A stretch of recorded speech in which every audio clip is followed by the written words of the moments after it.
Oi gente, tudo bem? Aqui é a Sabrina, começando mais um study vlog da pós-graduação em terapia familiar sistêmica para vocês. Hoje é dia 20 de agosto de 2021, hoje é sexta-feira, eu tenho aula da pós-graduação sempre uma vez por mês e aí eu faço study vlog para compartilhar com vocês.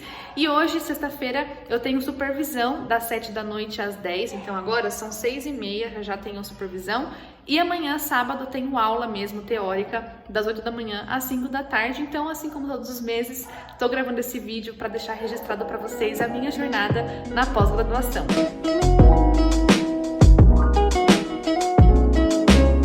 Se você gosta de vídeo de study vlog, já deixa um like aqui embaixo, se inscreve no canal e comenta aí embaixo se você está na faculdade de psicologia, se você tem interesse em saber mais sobre pós-graduação, que eu posso trazer mais vídeos aqui para vocês sobre isso, tá? Hoje, ó, não estou na minha parede rosa, tô aqui de casa mesmo, ó, com minhas baguncinhas ali, aqui meu cantinho, tô aqui no meu canal do YouTube lendo os comentários de vocês. Hoje meu dia foi mais cheio, tive atendimentos já, fiz uma reunião, tô planejando uns conteúdos bem legais aqui pro canal também, então fiquei cuidando disso. Daí quando eu vi já tava tarde pra ir pro escritório, como eu vou ter aula até às 10 da noite, aí eu decidi ficar daqui de casa mesmo, que eu fico um pouco mais tranquila, né, gente? Aqui em cima, ó, tô com uma blusinha mais arrumadinha, mas tô de meia, né? Lá no escritório eu teria que ficar mais arrumada. Então aqui de casa eu consigo fazer pausa, comer um lanchinho, ficar mais tranquila, né? Então estou aqui já, aí daqui meia hora começa a supervisão. Já tem um vídeo aqui no canal falando como é a pós-graduação, que aí eu explico melhor como é que funciona essa grade de horários que eu tenho, vou deixar um card aqui em cima pra você assistir. E é isso, depois que começar ali a supervisão, tento gravar alguma coisinha pra vocês. Eu acho que eu vi vocês no segundo final de semana que vocês tiveram aula, né?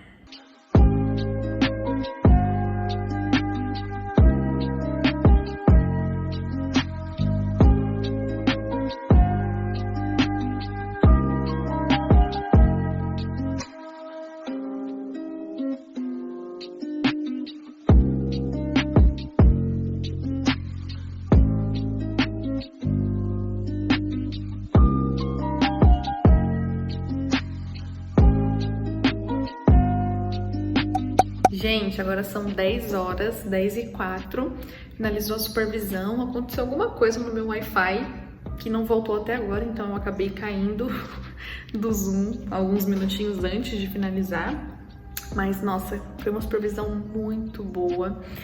Eu quero no final desse study vlog voltar aqui, lá no meu escritório, para contar o que a gente tem falado, né, na pós-graduação, compartilhar também alguns pensamentos que a gente tem levantado em supervisão, mas a supervisão sempre é um momento muito rico para a gente aprender com casos dos colegas, para a gente, enquanto turma, pensar diferente e um colega compartilha um caso, aí eu tenho percepções sobre o caso, né? Eu penso em formas de intervenções, mas aí outros colegas pensam em outras formas de intervenções.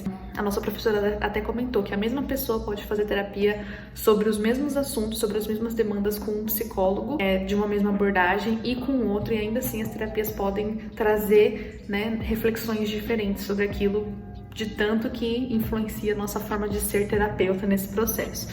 Então, assim, muito bom, sempre é um momento muito rico. Agora eu preciso descansar, porque amanhã o dia começa cedo, né? Então, às 8 da manhã já começa a nossa aula teórica e aí vai até às 5 da tarde. Volto depois para continuar conversando com vocês.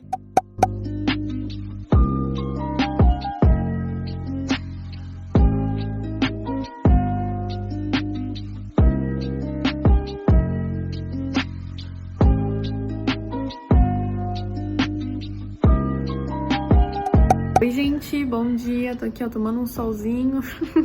A gente acabou de ter um intervalinho da pós, agora são 10 horas. Tô com cara de sono ainda, né, gente? De manhã leva um tempo até a carinha melhorar.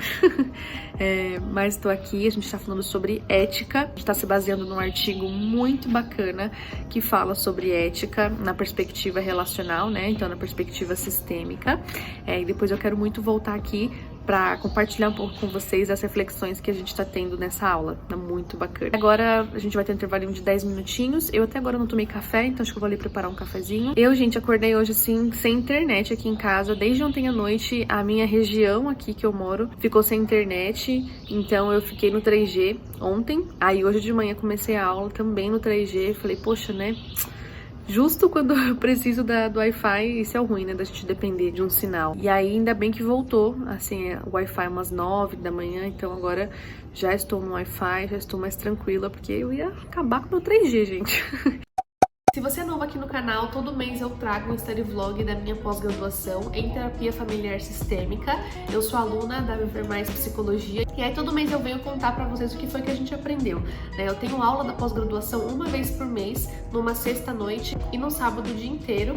E nesse mês de agosto que passou, a gente teve a aula de postura e ética no contexto clínico psicoterapêutico. Então a gente falou sobre ética dentro da clínica. Então a gente falou, por exemplo, sobre quando um psicólogo pode fazer uma denúncia, né, quando ele pode quebrar o sigilo da sessão, por exemplo. Eu filmei alguns trechinhos da sexta e do sábado, vou colocar aqui no vlog também pra vocês, mas eu queria conversar mesmo com vocês sobre o tema, né, que a gente discutiu nesse final de semana da pós-graduação. Toda a aula da pós-graduação, ela é baseada em algum texto, né, seja de sistêmica ou em algum artigo, e essa aula também foi baseada em um artigo que eu posso deixar até aqui embaixo na descrição, caso vocês queiram acessar, que é o artigo Rumo a uma Ética Relacional para a Prática Terapêutica. Eu não vou ler aqui o artigo para vocês, mas ele era bem interessante. Ele fala sobre como nós terapeutas, nós psicólogos, na clínica, a gente é confrontado com estilos de vida que não são os nossos e como a gente deve manter uma postura ética também sobre isso, né? A gente não deve julgar o que o nosso paciente pensa, o que ele acredita. E aí na aula a gente foi explanando várias situações clínicas que podem acontecer dentro do contexto de terapia, seja individual ou de família, e onde essa ética está envolvida. Então foi muito bom para a gente poder entender mais sobre todo esse processo ético, né? De qual é o nosso papel enquanto psicólogos com a ética. A gente teve uma parte prática, inclusive, que a gente montou alguns casos, cada grupinho montou um caso, uma problemática ética, e aí a gente trocou esses casos para discussão, para conversar. E também teve a nossa supervisão de sexta-feira, que eu até anotei aqui algumas informações para falar para vocês de coisas que a gente abordou na supervisão, né? A supervisão, que é da pós-graduação, é uma supervisão em grupo, então algumas pessoas da sala, né, uma ou duas pessoas da nossa turma trazem casos clínicos e a gente discute esses casos em grupo. E aí uma das coisas que a gente falou lá nessa supervisão, nesse dia, é que o terapeuta ele propõe um espaço de diálogo entre a família, né, entre os membros daquele sistema. Isso é um psicólogo familiar, né? E eu gosto muito da sistêmica justamente porque ela traz essa ideia de construção. A construção acontece entre o psicólogo e entre a família, entre o sistema, entre os membros daquela família. Então o psicólogo sai do lugar de especialista, ele deixa o lugar de resolução de problemas. Não é o psicólogo que vai resolver os problemas daquela família, não é o psicólogo que vai resolver os problemas da pessoa que procurar terapia, sabe? As respostas não estão no psicólogo. A postura é de colaboração, de construir junto com a pessoa as próprias respostas dela, né? As respostas têm que fazer sentido para ela. Então eu gosto muito dessa abordagem, porque falando até eticamente, né, a minha verdade não é a verdade do meu paciente, do meu cliente. Então sair desse lugar de especialista e me colocar no papel de colaboração me ajuda a colocar o meu cliente como protagonista da história, como alguém que vai encontrar as próprias respostas para os problemas, porque as respostas dele talvez não sejam as mesmas que a minha, né? Eticamente falando, então eu não devo colocar as minhas respostas como as verdades absolutas. Quando a gente discutiu isso na supervisão, foi muito importante para lembrar dessa postura de que a família sabe o que é melhor para ela, de que a pessoa sabe o que é melhor para ela, né? E uma coisa também que a gente abordou, né, que é muito discutido, é sobre a neutralidade do psicólogo, né? No artigo que eu vou deixar aqui também para vocês, fala um pouco sobre isso. Se o psicólogo é neutro ou não. O psicólogo, ele não é neutro, né? O psicólogo tem as opiniões dele, ele tem as crenças pessoais dele, mas aí trouxeram uma analogia muito bonita que eu acho que faz total sentido. No momento que a gente tá ali em terapia com o nosso cliente, é como se eu calçasse os sapatos dele para entender o mundo, para entender da forma que ele enxerga as coisas, sabe? Não é que eu deixei de ter os meus sapatos, não, eu continuo tendo os meus sapatos, mas naquele momento eu tiro os meus sapatos para colocar os sapatos dele e entender como é que ele vê o mundo, o que é verdade para ele, quais são os princípios dele, quais são os valores dele. Eu tive uma disciplina de ética também dentro da faculdade, mas na faculdade a gente se concentrou mais em estudar o código de ética, né? Então a gente viu ali várias questões do código de ética e agora parece que foi uma coisa mais prática, né? De ver no dia a dia mesmo questões éticas e como a gente pode lidar com cada uma delas. Eu gostei bastante dessa aula, é claro que aqui eu nem consigo, né, resumir tudo o que foi falado, mas tem sido uma experiência incrível, gente, poder discutir sobre esses assuntos, aprender sobre esses assuntos, sempre com materiais também de apoio. Então, mais uma vez, venho aqui dizer para vocês que fazer a pós-graduação tem feito muita diferença na minha prática clínica. Toda vez que eu saio assim, né, da aula do sábado e da supervisão de sexta, eu me sinto com muito mais ferramentas, muito mais conhecimento, muito mais preparada para enfrentar, né, as demandas na clínica. E é isso, gente. Espero vocês no próximo mês para a gente falar mais sobre pós-graduação. Aqui sempre é um resuminho, né, de como é que foi, mas é para vocês entenderem como é que funciona a rotina da pós-graduação online, né? E se você tem interesse também nos cursos da Viver, no curso de pós-graduação, vou deixar todos os links aqui embaixo na descrição para você dar uma olhadinha, tá bom? Se você gostou do vídeo, não esquece de se inscrever aqui embaixo, deixar um like e deixar o seu comentário aí sobre esse assunto, tá? Se faz sentido para você ou não, tá bom? Um beijo e até o próximo vídeo.